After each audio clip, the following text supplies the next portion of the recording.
Hello, brilliant people! This is Jobert Bergoza and welcome to Jobert Talks. Ayan. Paalala ko lang sa inyong lahat ha. Kung meron kang magandang trabaho ngayong sa Philippines, pahalagahan mo yan. Gawin mo ng maayos yung trabaho mo. Kasi ang dami nyo nakikitang mga post dito na puro positive about sa mga situation nila sa ibang country. Sa aking case, ganun din naman yung ginagawa ko, telling you na maganda yung bansang Taiwan. Kasi maganda naman yung bansang Taiwan talaga. No doubt. Sa lahat ng aspeto, maganda talaga yung Taiwan. Ang dami kong mga bagay na na-experience dito na imposible kong ma-experience sa Philippines. Kaya lang, tama talaga yung linya na nagsasabing, nasa abroad ang pera, pero wala dito ang tunay na saya. Totoo talaga yan. I have to agree with that statement talaga.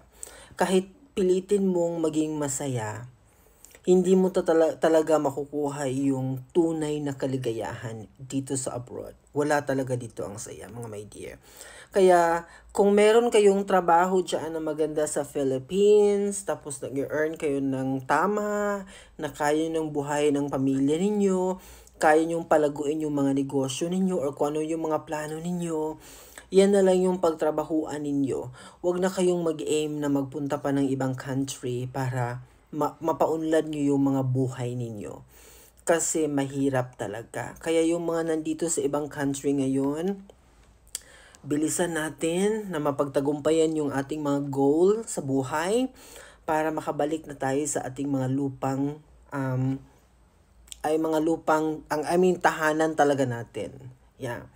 Kasi ang hirap talaga. Ako, may mga pagkakataon dito na halos gusto ko nang mag-give up.